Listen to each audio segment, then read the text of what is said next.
previous lecture.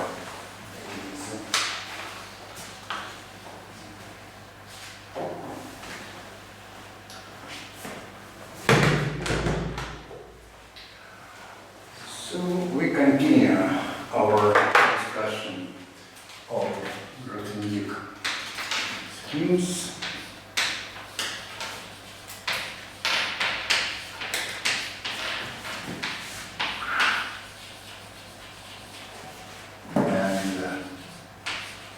Arithmetic surfaces.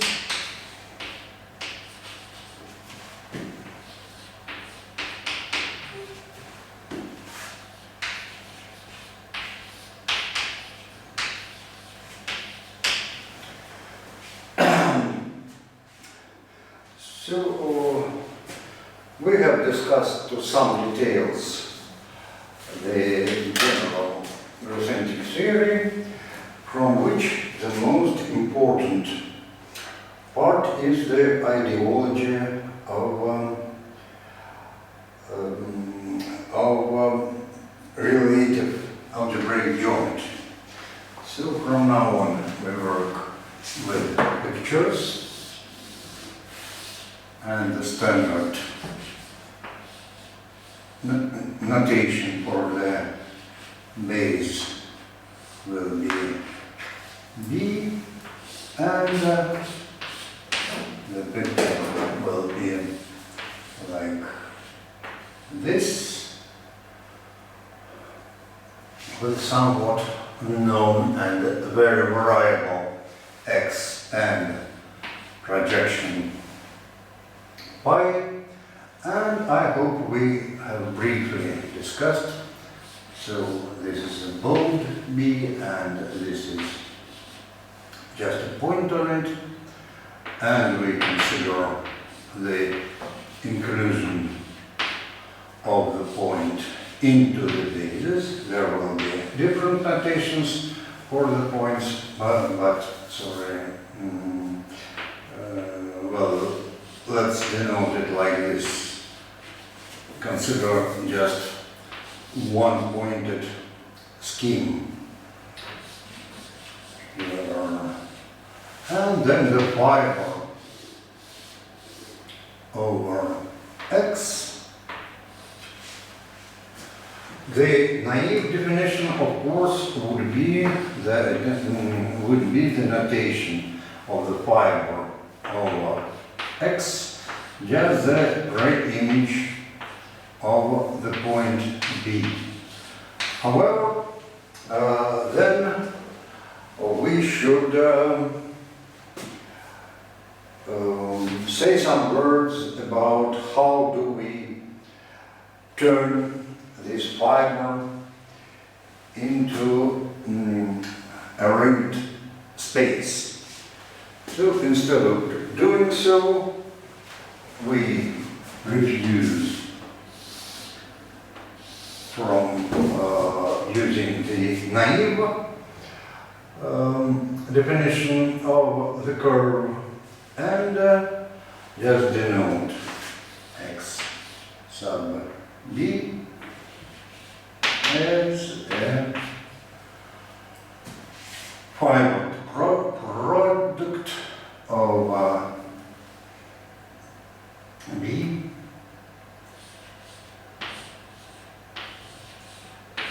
over the base by x. As usual, sorry, I'm not sure that I mentioned it, that in the detail, in some details, it would be, say, B,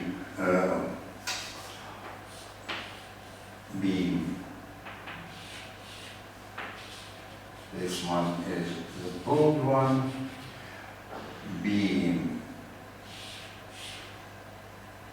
included in B by I over B, and the pi here, reminding of the morphism, but the tradition is to omit the arrows when they are meant somehow. As for being a point of a scheme, the notation usually is not even fixed. We don't use it, we just understand, writing down the fiber product, that this is a special kind of morphism. So, our next goal is to discuss the case when this picture is really an arithmetic surface. There is so X calligraphic is an arithmetic surface.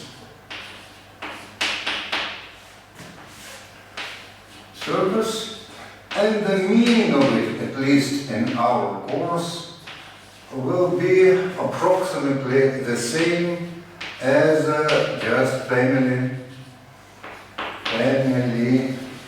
of curves. Let me use the quotation marks because in the general frame of arithmetic theory, it is by no means obvious what a curve means. Good evening.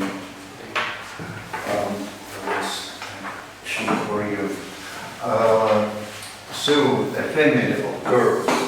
So these fibers should be thought about as curves, and then we think this family over again over a curve. And this is what we are going to discuss today, reformulated a bit. I'm not going to ask what is a dimension in arithmetic geometry. It is a rather involved question. But we'll ask what does it mean to be a curve, or what does it mean to be of dimension 1 in algebraic arithmetic geometry.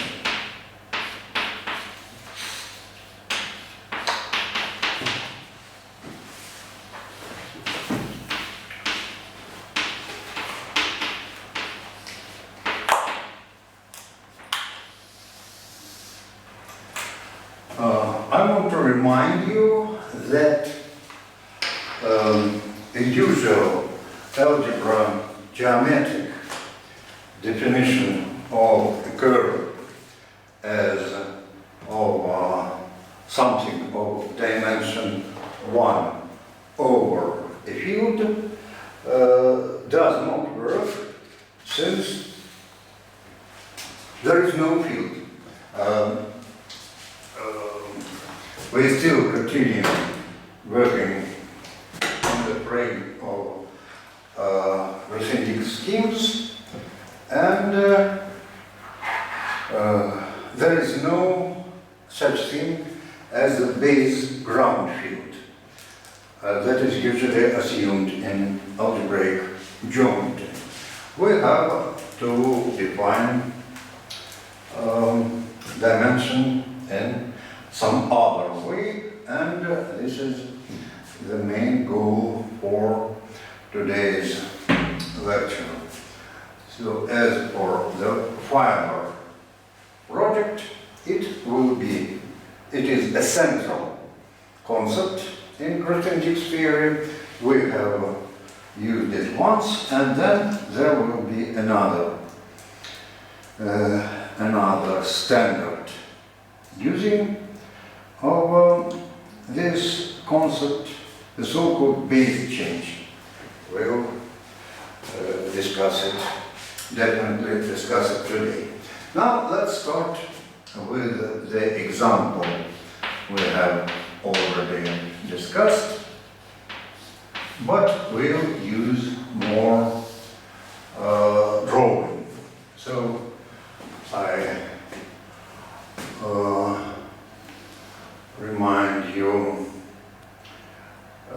the word congruence.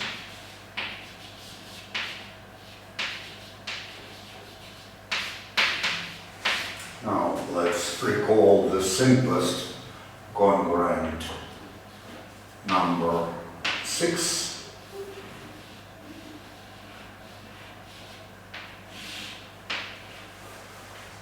And reformulate, I won't repeat it, reformulate it in terms of small arithmetic, short arithmetic progression made out of squares 1, 25 and 49 with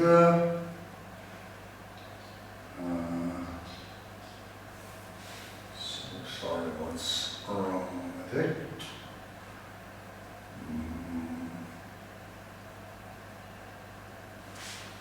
Sorry, I've forgotten. The progression is definitely this one. Oh yes, so the difference between them is 24, 24. Therefore, 25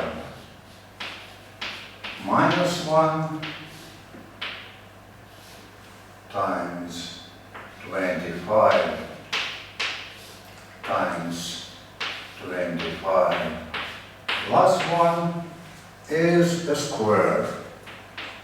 There are some reasons to write it from right to the left, and here we have 2 squares. Well, let's write it down. Sorry, we need some arithmetic, so it is 24 twice. Oh, I didn't want it. It's not a square, right? Не плюс 1 может быть, а минус 24 плюс 24? Yes, yes, that's...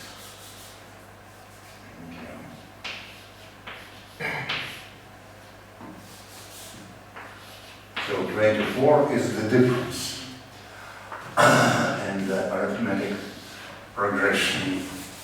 Then it is 1 times 5 square times 7 square. So we conclude that if we write down the equation y squared is x minus 24 x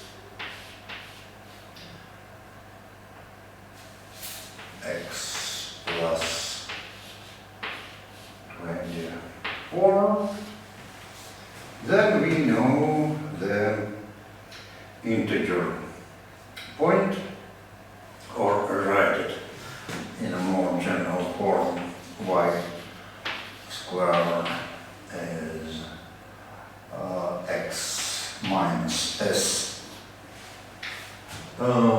Maybe we divide everything by, well, don't do it. So 24 is 4 times this area, but we still denote it just s. Yes, just s, going to be 4 times area x minus s, and then we know that when s 4 by some reasons that have nothing to do with arithmetic geometry, we have a solution that we are going to draw soon. For S we have the solution x is 25, yes, 25, and y is 35. 35, yes. And over there is x plus s. Over that equation, the last one should be x plus s. Yes, sorry, thank you. So, 35. So, there is some non-trivial point that is not quite easy to guess, having just an equation. And we are going to draw things in two ways. First of all, the traditional picture will tell us that as soon as we consider this kind of cubic,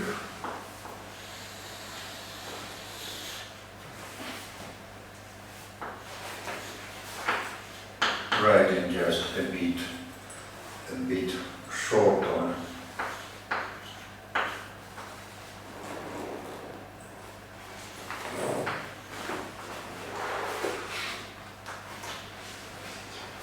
This kind of cubic has some non-trivial point.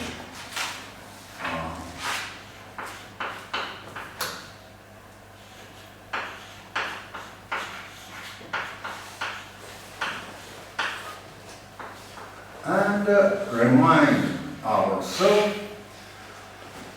that whenever we have a non-trivial point, I mean not one of the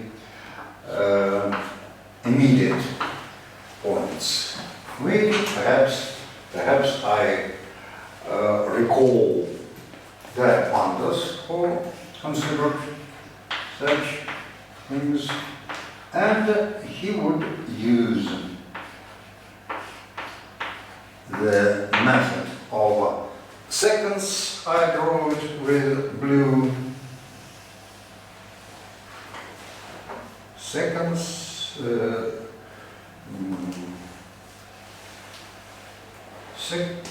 or rather, hordes.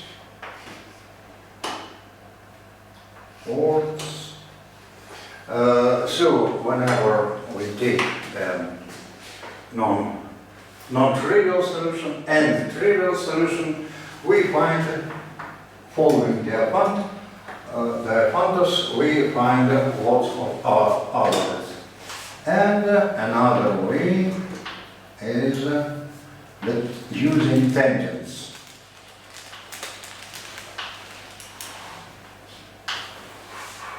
Using tangents, that is, I use another color, just drawing tangent, we get another non-trivial point, after which we can continue this procedure, and the result is many, that we find many points where over Q, when we make the calculations to find them, we use all the arithmetic operations. Therefore, such procedures are defined only over Q's. However, we want more, and then perhaps I have to erase generalities and draw things, maybe the most important picture or the example of the most important arithmetic surface, like this.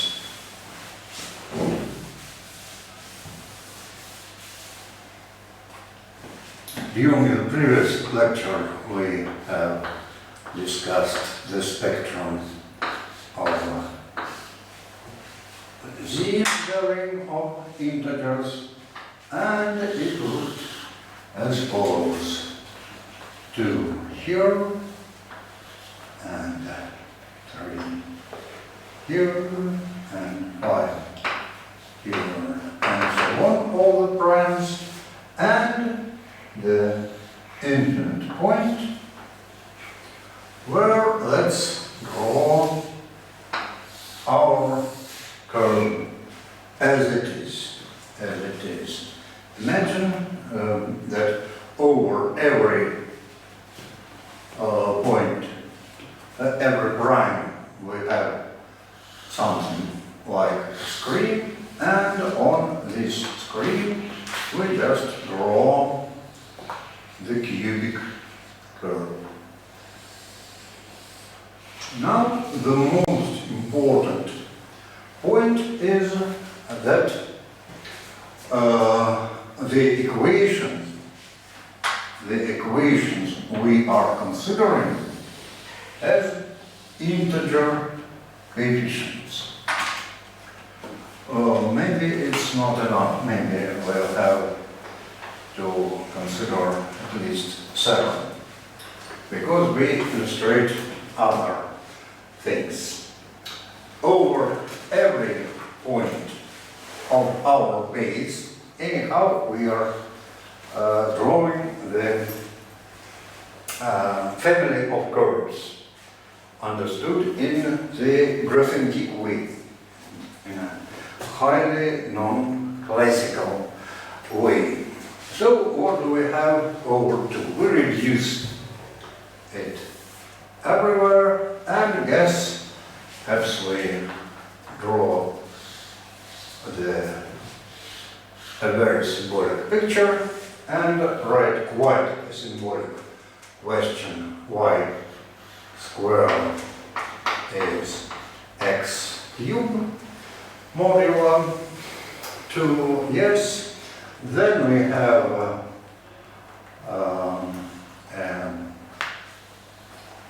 symbolic picture like that has no literal sense over the field of 2 numbers.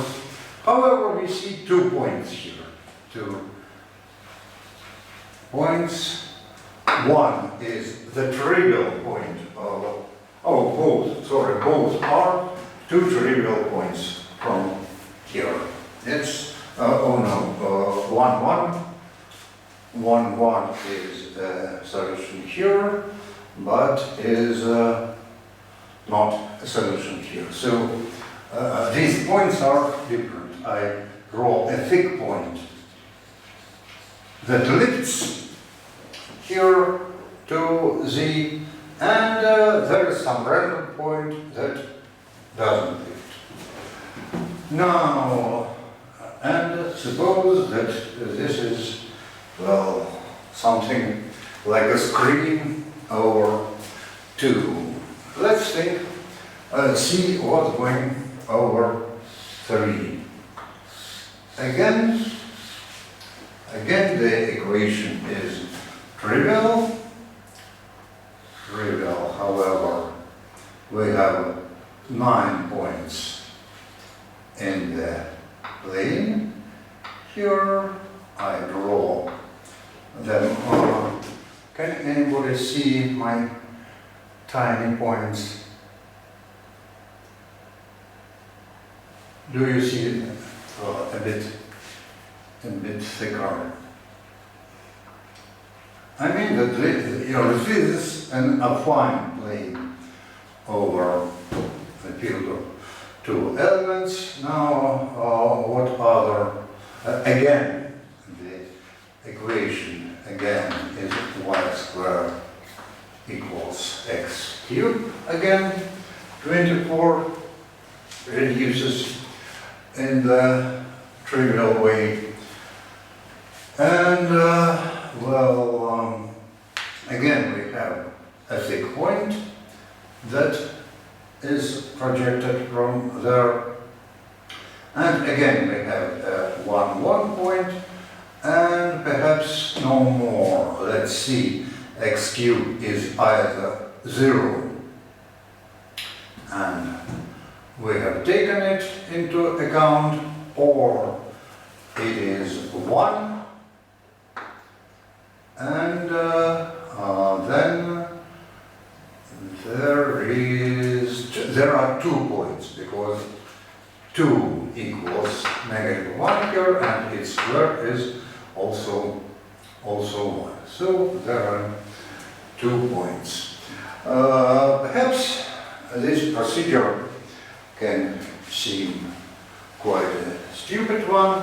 However, we'll see a bit different situation in over the prime 5. Look here, the equation stops being so trivial, and 24 is 4, then -4 is 1, so it is x plus 1, x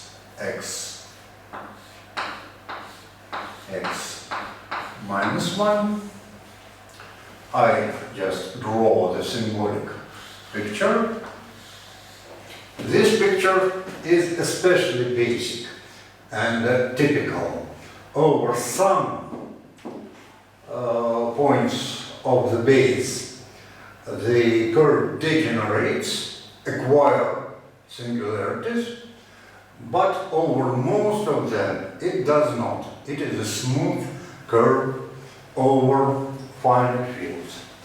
And it is one of the main discoveries of 20th century mathematics, that counting these points is a very clever task. In fact, we can do it for several more points. Perhaps it is a nice exercise for you. For several primes, you can do it by hands. It is much more desirable to write some computer program that will take primes, say, up to 100 to begin with.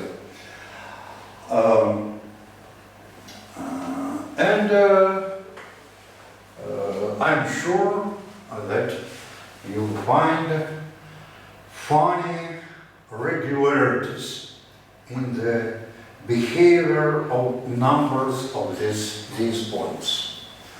Perhaps I can try to relate what I'm saying now with the very beginning of the course, where it was recommended, seeing an equation, to consider the solutions everywhere where it is meaningful. We have discussed, we have called it the functor of points, and I defined it as one of the 3 approaches to algebraic geometry. However, well, what I'd like to do here, I don't care about the trivial points. Well, perhaps I do. Here are the 1 trivial points, but there is 1 point we know about. Oh, sorry, again, it's not a very good example, because by some chance the 9th point is 0, 0. Not so interesting. Well, sorry, I didn't think about it before the lecture.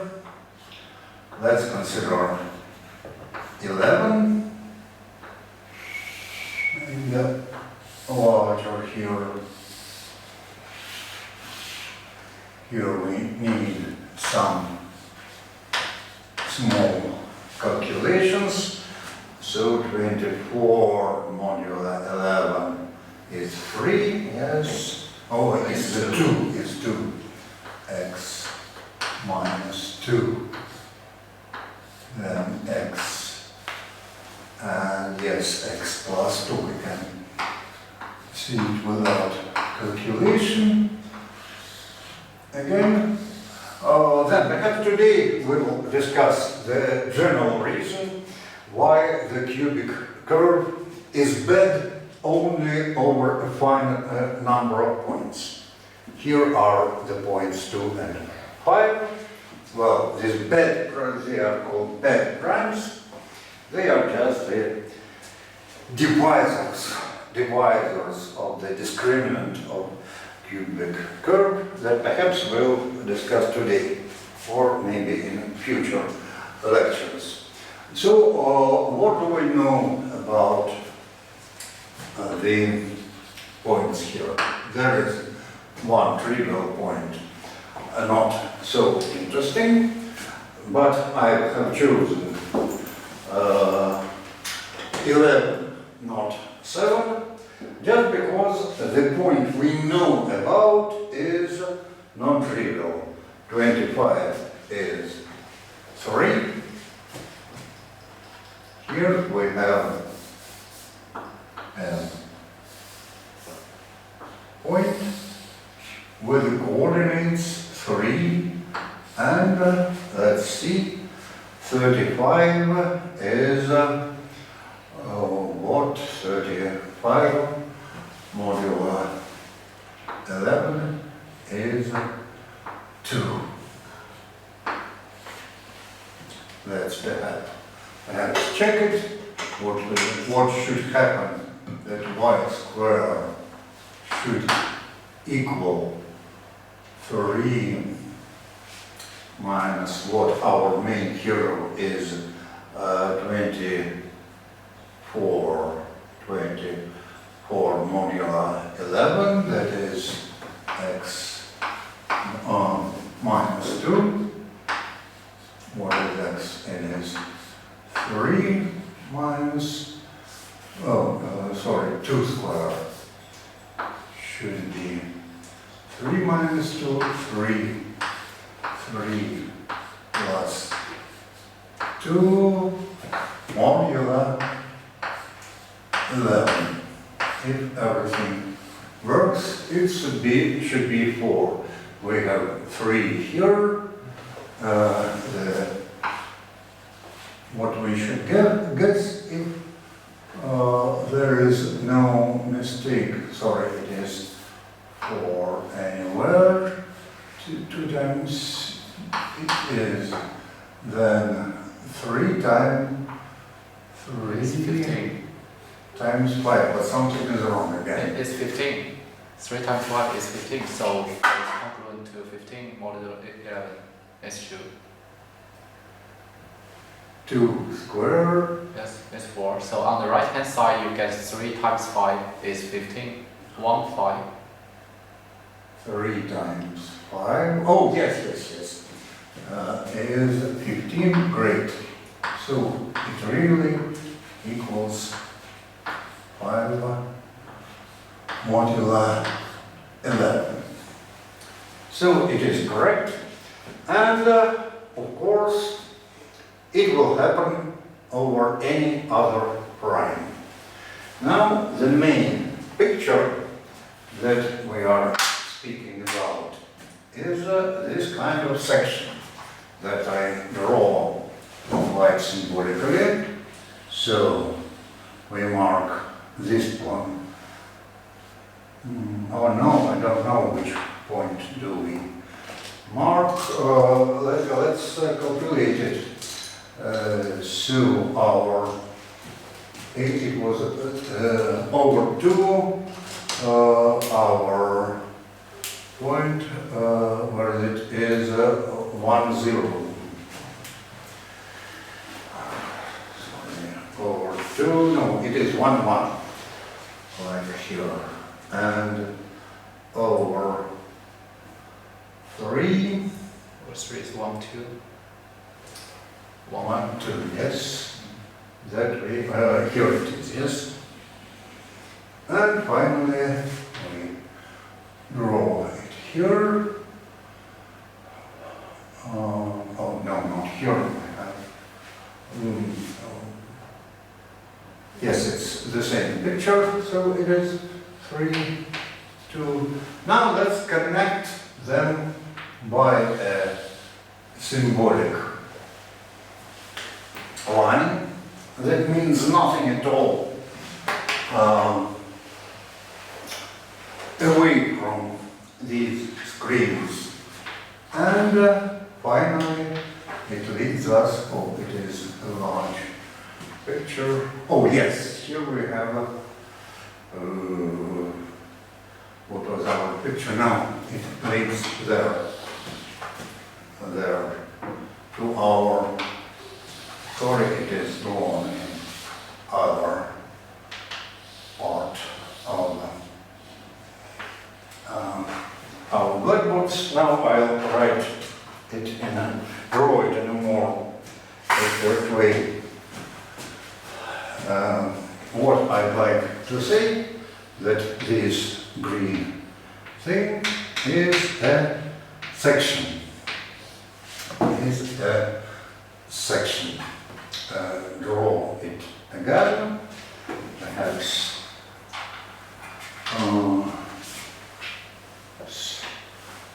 just in a smaller scale and without such details. So here we have 2 and 3, 5 and 7 and so on. And as soon as we find the integer solution, maybe let me stop here and stress that the traditional question of diaphragm geometry or arithmetic geometry is finding rational solution. But we can do this trick only with integer solution. So as soon as we have a 1 here, we have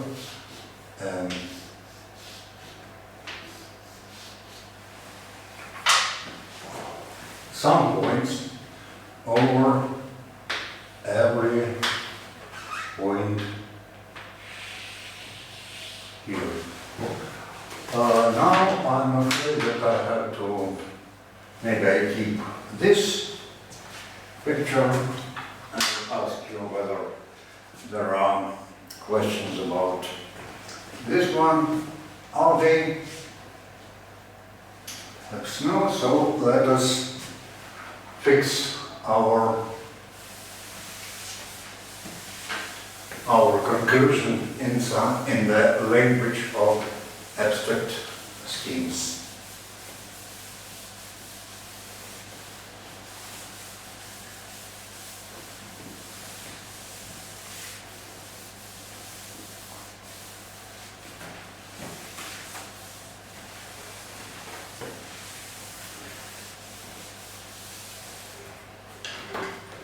So we have considered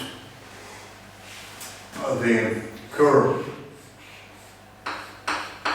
I'm putting dot here that some of you can understand, some can just skip. It is some name of this curve, and the reason is that the usual algebraic geometry is projected, and the cubic curves in the equation of cubic curves in the form we are working with, like this, are the affine curve that are the punctured complete curves. I mean the curves with punctured infinity. That is what I mean. Sometimes, and perhaps today, we'll discuss the completion of this curve. So, what is really important, that it is given by an equation, and according to Grothendieck, we consider its projection to spectrum of Z.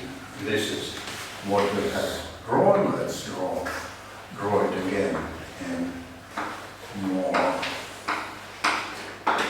abstract way, and not necessarily meaning the equation we were working with. Anyhow, it was the same thing. Well, perhaps I write some form that it be x y squared equals x cubed plus ax, x plus b, with a integer a b. And maybe we have to organize a minute of silence here for me to inform you that this simplest, maybe simplest equation in the world is very open for modern mathematics. I'll tell you soon enough in this lecture and in the lecture that follows what we do know about the solutions of this equation and what we don't know.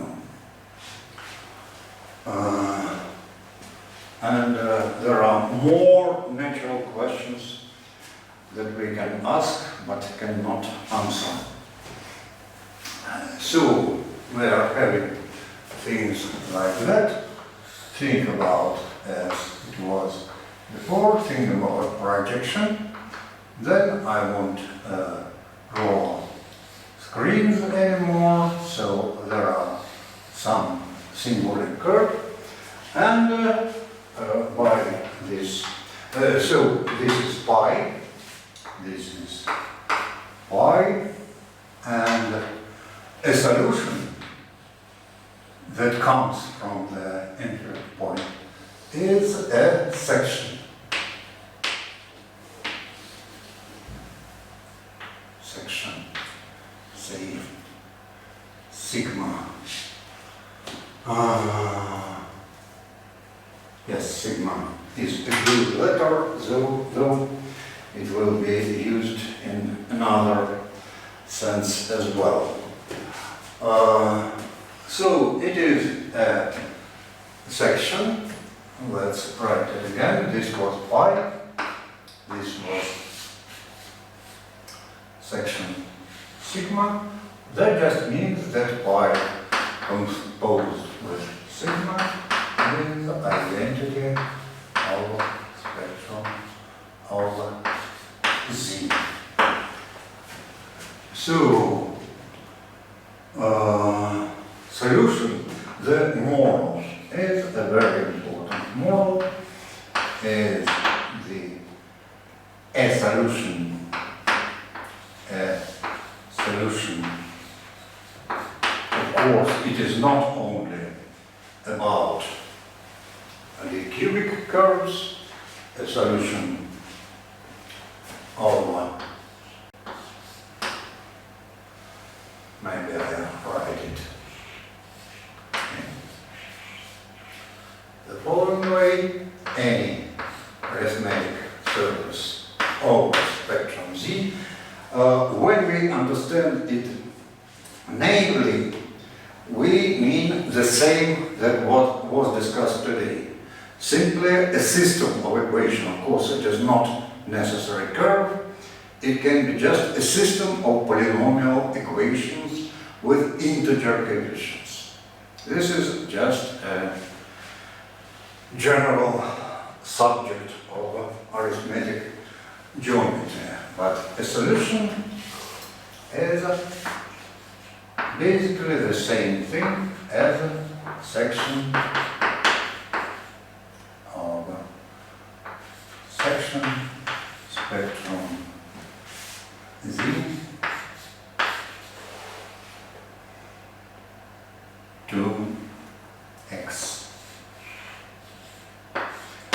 the letter X is the same that was written here before. It is the body of the system of the family of curves, and the generalization is generalization or aim whenever we write our fixed letters, writing it in this arithmetic-like way.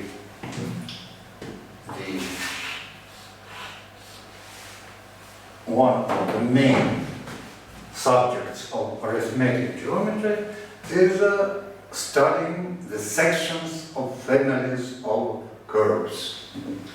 So just sigma such that sigma is a section. That just means that P composed with sigma is identity of the base. So we have to oppose two kinds of arithmetic surfaces. Sometimes we understand these family of curves geometrically.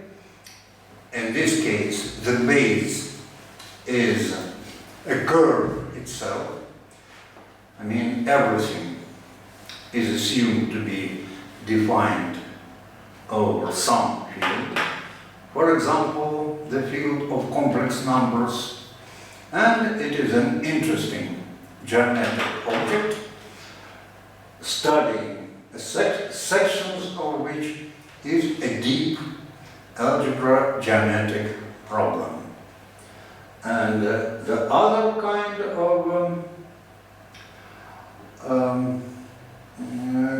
of surfaces are the ones that we are discussing here. That is, well, the basic example is fixed here, and there are truly arithmetic surfaces. I would say this is the arithmetic surfaces, and whenever B is a traditional curve, then we have its geometric analog. But this analogy is very strong and motivated lots of concrete results. Usually, geometric part is easier, and there are lots of cases when the answer is known geometrically, but not known arithmetically.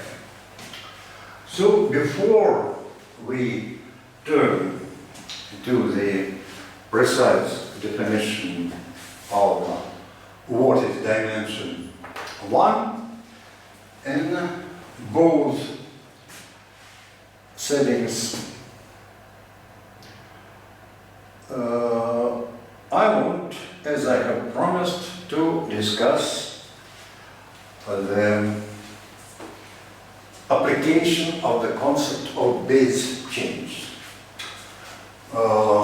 Unfortunately, it needs some notations, and I'll have to ask you about some background. So we have a spectrum of Z here.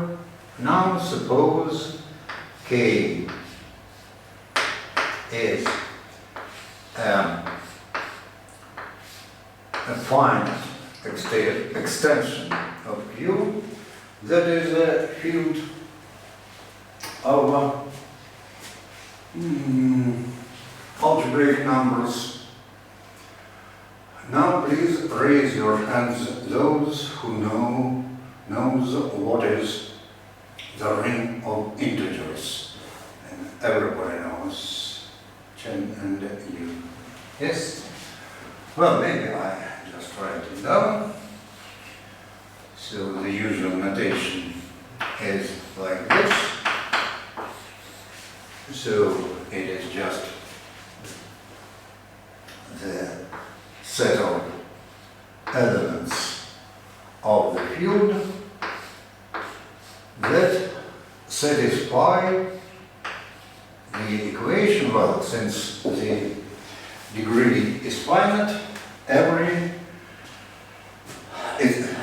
element of K satisfies some algebraic equation with rational coefficients that we can turn into the equation with integer coefficients multiplying by the common denominator.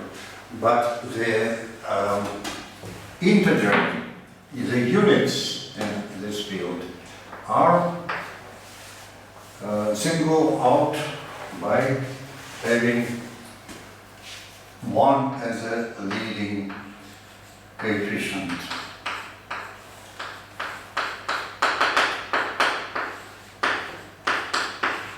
For some a sub 1, a and n that are integers.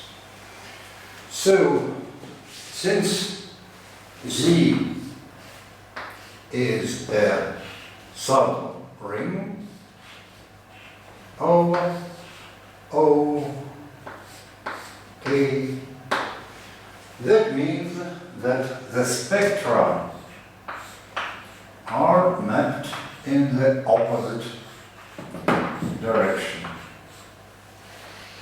Okay, maps to spectrum.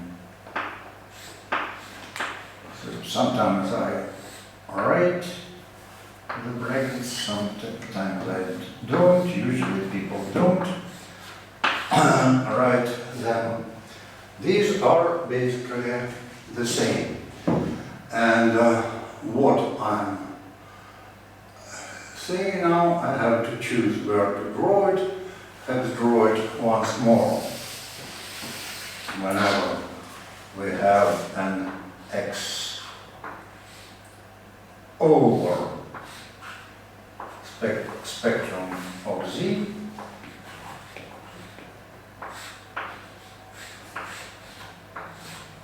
and then we have the spectrum of ring of integers of some field of algebraic numbers. And here is the situation for our fiber project. It's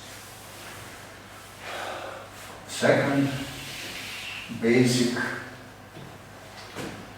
notation, basic application of the concept of fiber products. So that at X, not X prime, sorry, we denote it in a very special way. X sub K, that is X usual, that could be marked as X sub Q over spectrum of Z, spectrum of over spec, perhaps I pronounce it better as spec Z over spec O K. So, with any picture like that, we associate an ocean of other objects. Let's maybe emphasize that the K here is variable.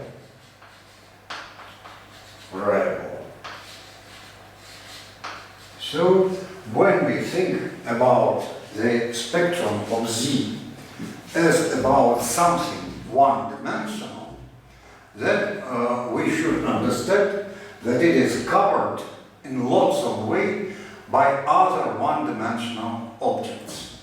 Mainly namely by the spectra of units of all the fields of algebraic numbers. And if we started here with some ring like this, then we would have a bit smaller ocean of the extensions of that fixed ring of integers. So this is a graphic picture of the whole thing, and it is very important to be ready to understand the geometric analog of this construction. And well, it is called base change, usually pronounced in singular, but perhaps I'll stress that there are lots of base changes, and it is one of the most important tools in algebraic geometry. In fact, being just the reformulation or part of reformulation of our initial discussion of the factor of points. In down-to-earth terms, it is nothing but considering the solutions of some equations written in integers, not only in integers. By the way, even such a simple equations always have just a finite number of integer solutions. As for the rational solutions, it is a great problem. I'll formulate all the results. But considering this ocean of base changes, we, together with this picture, we consider the infinite set of pictures over it. It is related to, it is reformulated again in the more advanced graphic concept than we are discussing in this course. Just a year ago, I read here the course Introduction to Grothendieck Topologies, and this picture is formalized in the concept of Grothendieck topology, but this great theory doesn't fit the set theoretical mathematics. We don't consider what I'm calling an ocean is, of course, out of mathematics, and the correct understanding of that concept needs categories instead of sets that we are discussing here. However, in this course, we are firmly in the frame of set theory. So, what I was speaking about now is something like motivation. I still give no explanation about what bases will be considered as the analogs of verbs. However, if everybody knows the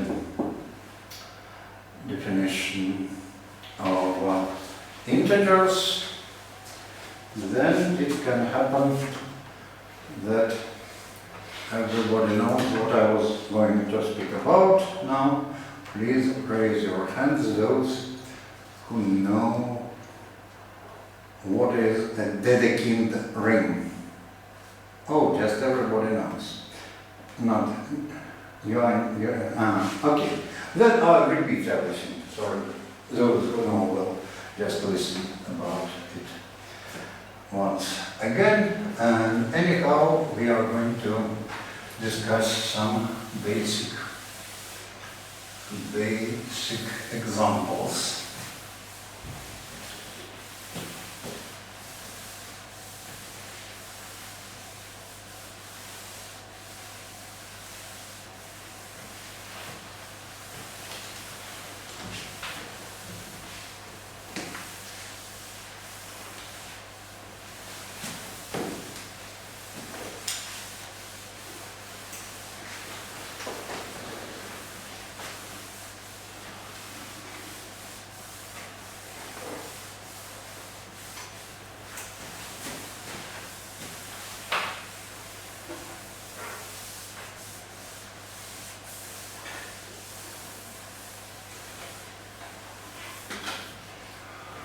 So now suppose we take an arbitrary commutative ring A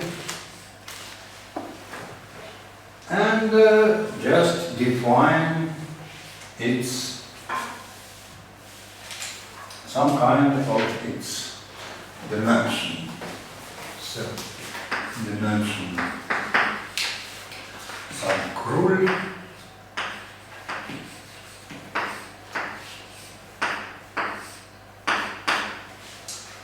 is by definition a maximum number n such that the zero ideal is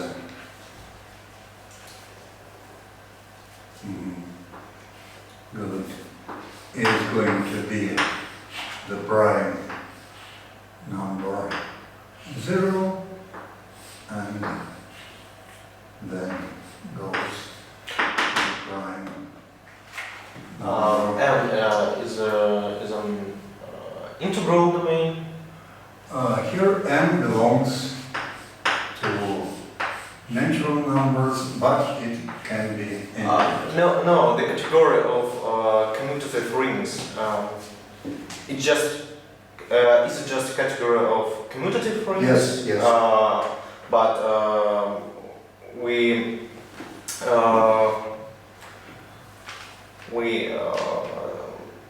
P0 is the zero ideal, Yes. and we suggest it is prime. I'll write it down in a while. Yes, we consider only the chains of prime. Yeah, A is an integral domain. Oh, yes, it is an integral domain. It just follows. Thank you for the question. It follows. I haven't yet completed it. Sorry, n, or where P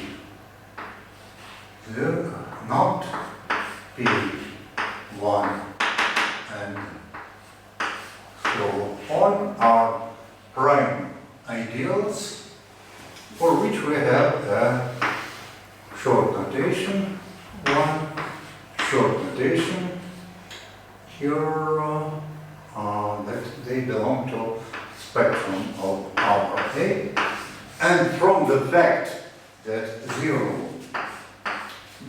belongs to the spectrum, it follows that A is integral. Not everyone understands this word, so let's write in a bit more details that no zero divisors. No zero divisors. Now we see that the other mark is that I'm using the notation that some people use in a long way, in a longer manner. I mean that when the inclusion is strict, we mean that there are no equalities between the neighbors. So this is what we define, I hope, and that's all. Now the easy. Oh, sorry, I have given it only for really for integral. That means we are going to be to consider only it. So let me write it in some short way. We assume from the very beginning that A is integral, as Dima pronounce it. How do I? Let me write it in a bit more standard way. Zero orthogonal is just the set of elements that being multiplied by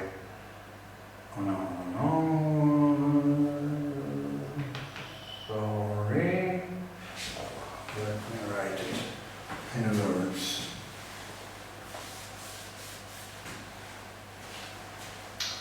As Dima that, well, there is a shorter way, call it a domain. A domain. So we are considering the crude dimensions only of domains, and there is some reason for that, because the picture of domains, the spectrum of domains is equivalent to the irreducibility of the spectrum.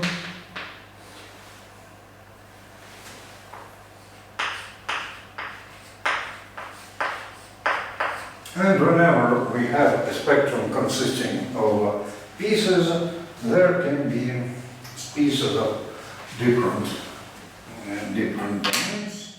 So we don't consider the dimension theorem for the rings with zero divisors. So of course, we have to discuss the lowest cases of crude dimensions, and whenever crude dimension of A is zero, well, unfortunately, in the books of commutative algebra, usually this assumption is not used, and then the answer is that the ring of crude dimension 0 are so-called Artin rings. However, we have imposed our condition, and then it means just that A is a field.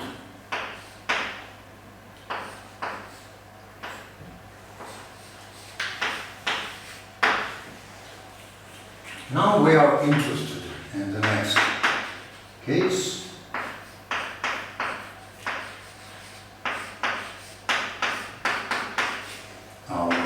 This is our basic case. Let's remind ourselves that we want both bases and fibers in our very standard notations, our bases and fibers.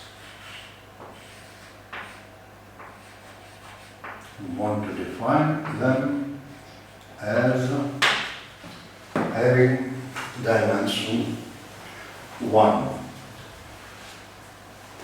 But usually our projections will be proper. That means that the fibers are going to be complete, or in the classical topology, compact. Therefore, the fibers are not completely associated with any spectrum. Our schemes are just covered by several spectra. So we have to discuss it, and then I repeat the definition that is known to some part of the audience. So the A is called the kingdom.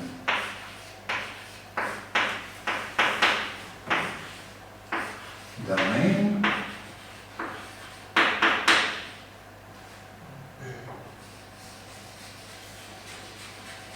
So A is also a Noetherian ring. Noetherian. It's integral domain and Noetherian, and every prime field is the maximum. Well, if it is not Noetherian, it is, by definition, it means that its Groove dimension is infinite. But we are going to demand it. So I hope that your question will be answered by the first of the conditions. So its Groove dimension.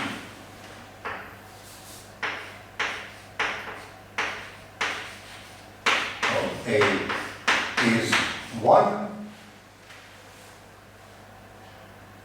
and well, maybe right, and like this with bullets, we agree, yes, that the non-Noetherian is having the infinite Groove dimension. One of the definitions of Noetherian rings is that all the growing sequences of prime ideals stabilize. But we assume only sequences of prime ideals. So, is it possible that it is not Noetherian, but the Groove dimension is finite? In every definition that I saw, there was an assumption of Noetherian. Thank you, Timo, for your question. I'm not 100% sure. I think about it. So if I'm wrong, and we should assume to be Noetherian, then we'll add it. We'll need some example to distinguish between the sequences of any ideals or the sequences of prime ideals that I'm used to consider in defining dimension. So this is kind of an obvious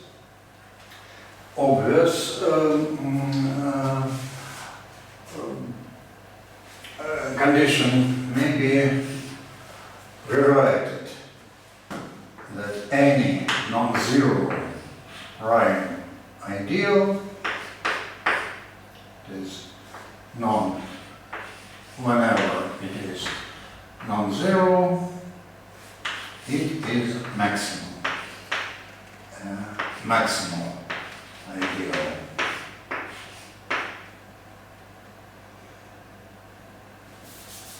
Write it in a correct logical way. It is either 0 or it is maximal.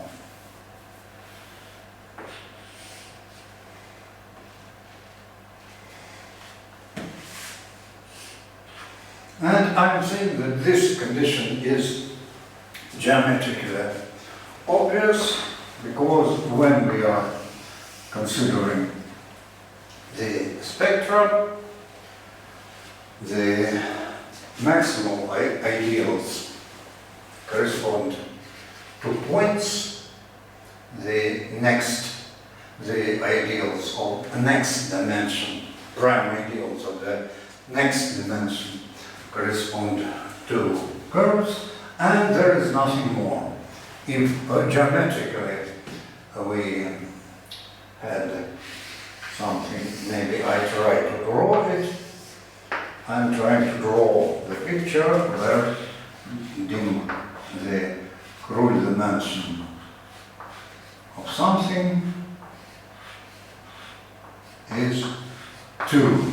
It is like this. The maximal ideals are a point, then there are the intermediate ideals that correspond to curves, and the whole irreducible surface corresponding to zero ideal, correspond to zero ideal.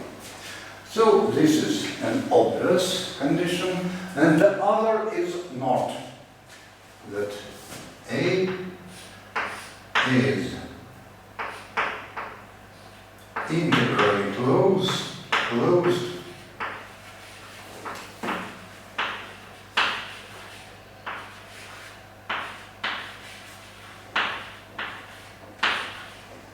in its fraction fields. Here it is important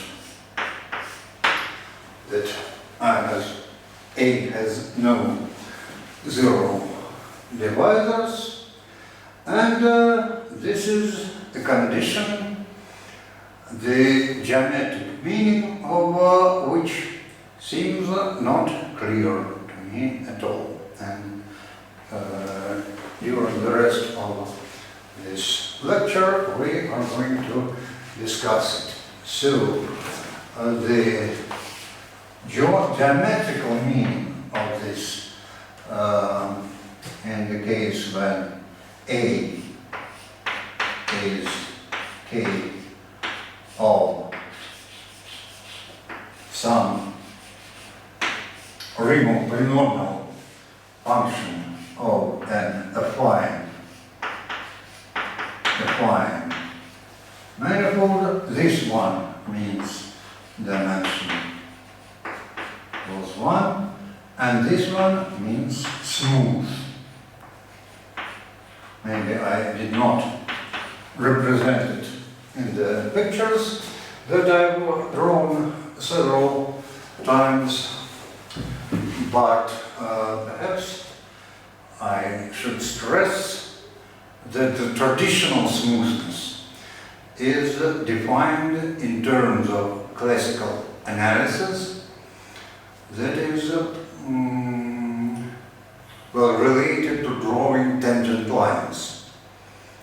And since there are no obvious tangent lines, tangency in arithmetic geometry, this is a really non-trivial condition. To understand it, we just consider a couple of examples, just to feel this condition of being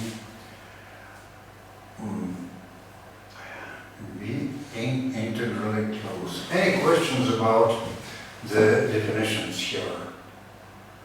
I see that no.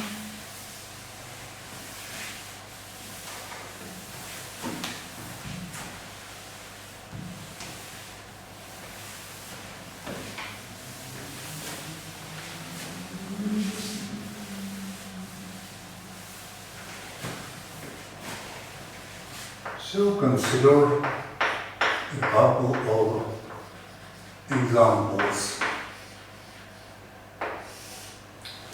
First, we have, as usually, a ground field, and let A be a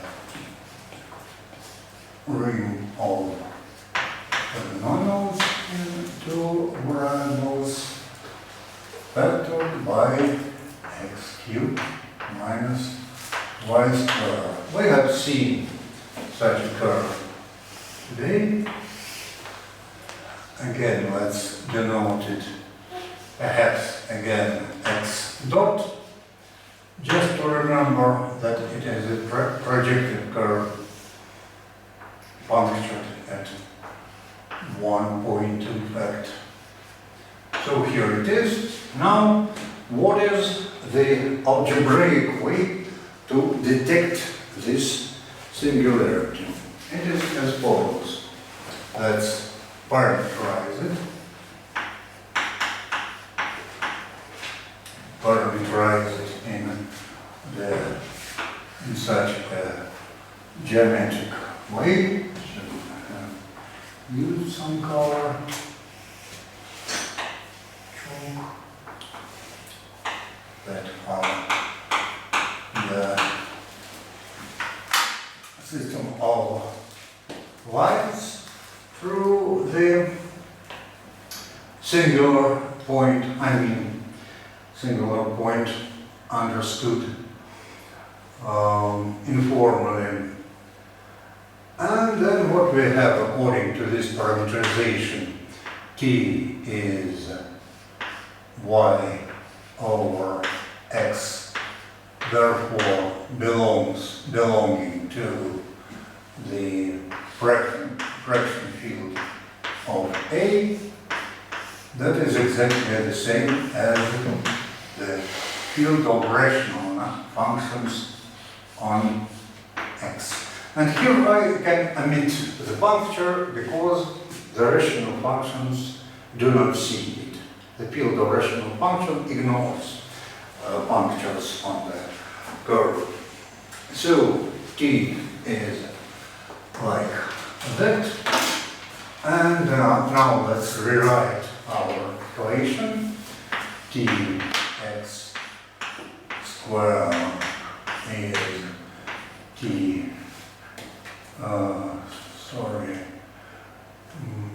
sorry, I didn't rewrite this equation. Then tx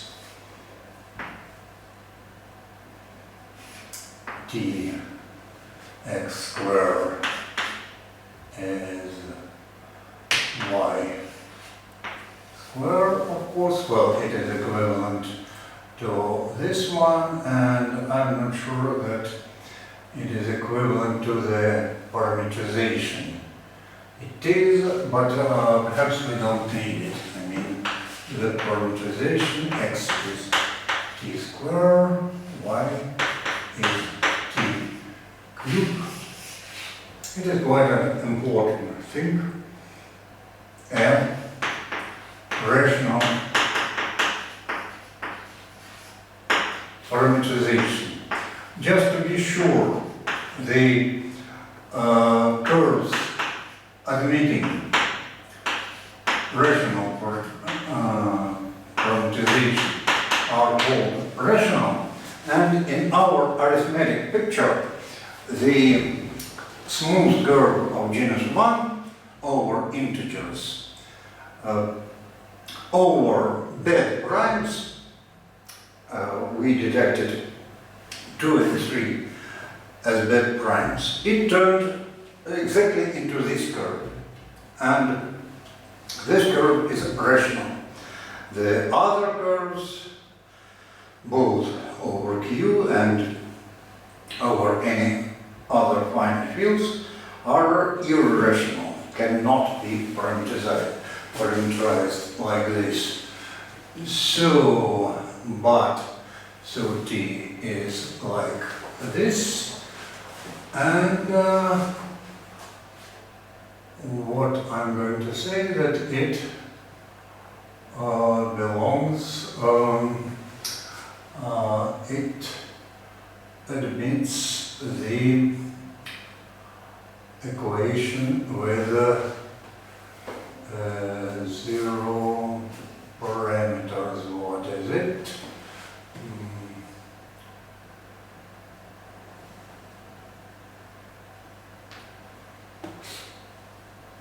Erase this one. Oh,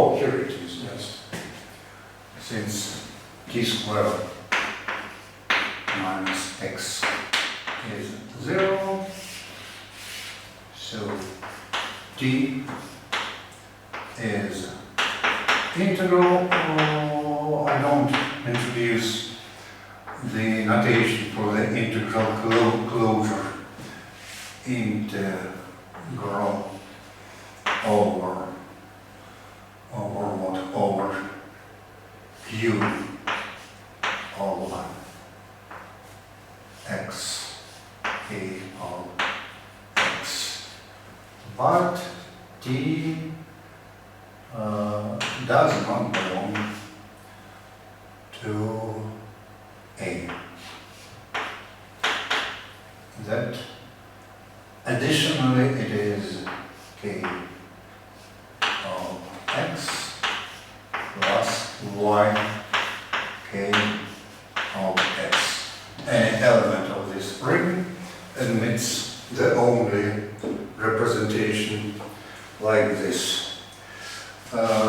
Now I wanted to consider another one, a bit more complicated notation.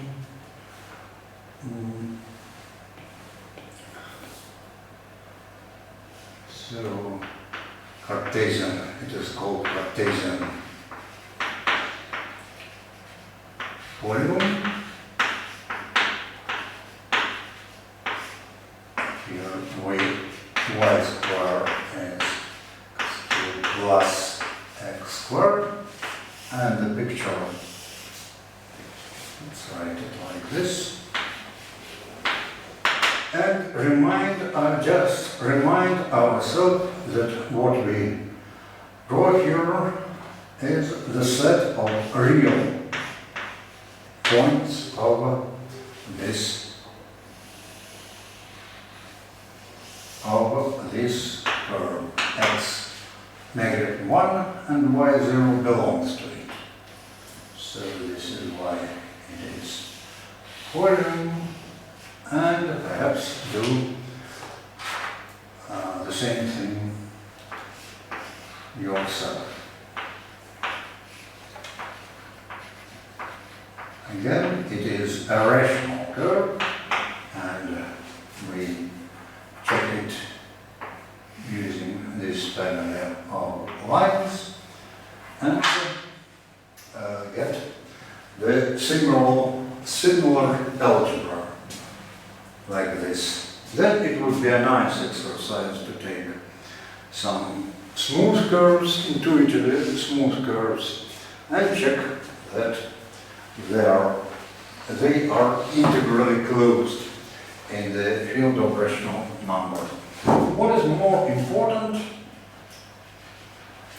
for developing our intuition is considering the arithmetic ring here, A, that A, B, the ring of square root over 5, there is z plus z square root 5 with the obvious multiplication. Now I have to continue here.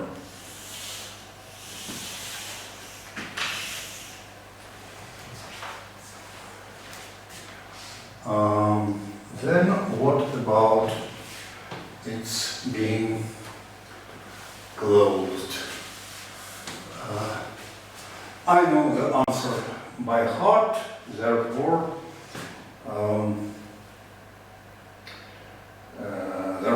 I just take it from the error, consider the elements, say alpha square root of 5 plus 1 over 2.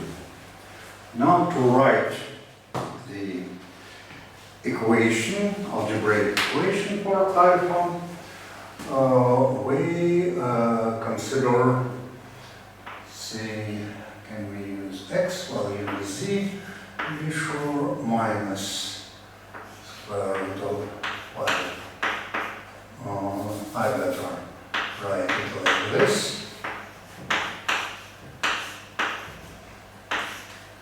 And there is a conjugate, arithmetically conjugate element of the fraction ring. Perhaps we should write that fraction field, sorry, of A is nothing but u over square root over 5. And now the minimum polynomial of it, here we have z squared minus sum of this, that is z, plus product of it, that is negative or 1 minus 5 over 4, negative 1. So alpha satisfies this equation, therefore alpha is integral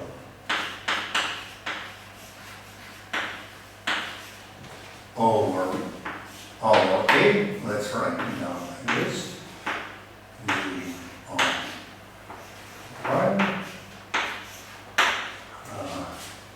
but alpha does not belong z of square root of 5. And this is really non-trivial. I am repeating that the first part, the dimensional part of the definition of Dedekind domain is intuitively quite clear, and as for the smoothness, it is not. And to think about this situation as about the singularity of spectrum needs some training, as it is that you think about it during the week. And maybe we discuss the corresponding arithmetic geometry in the beginning of the next lecture. So anyhow, just to conclude, we have a purely algebraic definition of what does it mean to be one-dimensional, and now we are ready to consider families of curves over a curve. And being a one-dimensional Dedekind scheme is to be a union of spectra of Dedekind domain.